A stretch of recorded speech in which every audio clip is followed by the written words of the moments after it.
problematika klasik warga ibu kota hampir selalu terjadi setiap tahun. Kasus kekurangan air bersih dan juga minimnya pasokan air minum dialami oleh sejumlah permukiman warga di Jakarta Utara dalam 3 bulan terakhir. Jakarta yang merupakan salah satu kota dengan penduduk terpadat di dunia tentu memiliki kebutuhan air bersih yang tidak sedikit. 3 bulan terakhir mengalami ketersendatan pasokan air bersih dan air minum dari PAM. Untuk keperluan sehari-hari, warga terpaksa mengambil air sumur atau membeli air galon. Di antara rumah padat penduduk ini, ada satu masalah yang kerap dirasakan warga Jakarta hingga kini, krisis air bersih. Krisis air bersih terjadi akibat tingginya kebutuhan air baku, terutama di kawasan perkotaan dan padat penduduk. Pencemaran air juga mempengaruhi ketersediaan air yang dibutuhkan masyarakat untuk air minum dan sanitasi.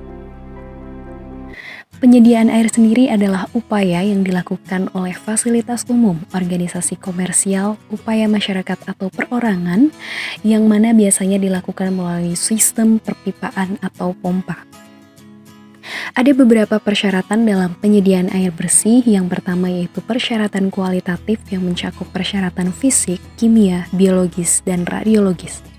Standar air bersih juga diatur dalam peraturan lain seperti pada Permenkes nomor 32 tahun 2017 di mana air yang sesuai untuk kebutuhan sanitasi yaitu air yang tidak berbau, tidak berasa, tidak berwarna atau memiliki tingkat kekeruhan yang rendah, tidak mengandung bakteri E. coli serta mengandung kadar kimiawi yang rendah.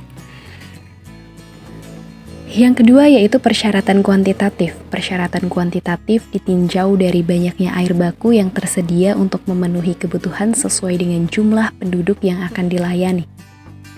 Yang ketiga yaitu persyaratan kontinuitas, di mana air baku untuk air bersih tersebut dapat diambil secara terus-menerus dengan fluktuasi debit yang relatif tetap. Menurut PBB pada tahun 2019, 2,2 miliar orang di penjuru dunia masih kekurangan air minum yang aman. Sementara di sebagian besar wilayah Pulau Jawa dan Bali, ketersediaan air sudah tergolong langka hingga kritis. Capaian target air minum di Indonesia saat ini masih di bawah target SDGs yakni sebesar 100%. Dampak terlihat akibat kurangnya air bersih yaitu yang pertama menurunnya standar hidup penduduk dengan mengkonsumsi air tidak layak. Penduduk terpaksa mengkonsumsi air yang tidak layak seperti air sungai dan air kubangan yang dapat berdampak pada kesehatan. Yang kedua yaitu munculnya masalah kesehatan. Air kotor dan sanitasi yang buruk dapat meningkatkan risiko penyakit kolera, diare, disentri, hepatitis A, tifus, dan juga infeksi. Menurut data WHO pada tahun 2017, sekitar 829.000 orang meninggal karena diare akibat mengkonsumsi air kotor. Yang ketiga yaitu kesulitan minum dan membersihkan makanan. Kurangnya air dapat mengurangi jumlah konsumsi air putih di masyarakat dan berdampak pada kontaminasi makanan oleh zat pencemar. Dampak tidak terlihat akibat kurangnya penyediaan air bersih yaitu yang pertama perubahan iklim dan kerusakan ekosistem.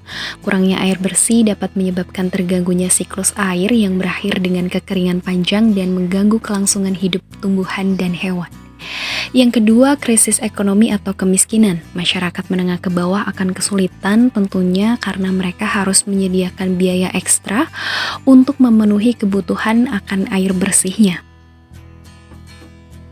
Kurangnya ketersediaan air bersih dapat berakibat pada munculnya penyakit di masyarakat dan tingginya kasus kematian. WHO menyebutkan 663 juta penduduk masih kesulitan dalam mengakses air bersih. LIPI mencatat Indonesia menduduki peringkat terburuk dalam pelayanan ketersediaan air bersih dan layak konsumsi se-Asia Tenggara. Beberapa penyakit yang paling sering terjadi akibat air yang terkontaminasi yaitu yang pertama adalah diare. Sejumlah 842.000 penduduk diperkirakan meninggal setiap tahunnya akibat mengkonsumsi air yang tidak aman.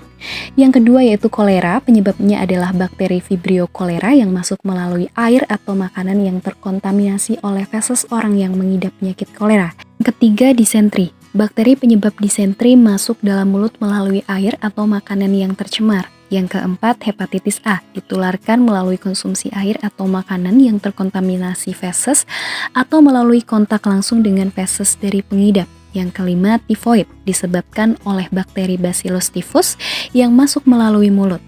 Yang keenam, polio, menyebar melalui feses dan melalui air minum atau makanan yang terkontaminasi. Cara yang dapat dilakukan dalam menjaga kualitas air bersih yaitu yang pertama, atur jarak antara sumber air dengan jamban dan tempat pembuangan sampah minimal 10 meter. 2. Jaga kebersihan air. Dan yang ketiga, sumber mata air harus dilindungi dari bahan pencemar. For the better future. Air yang bersih, Tubuh yang sehat, lingkungan yang asri.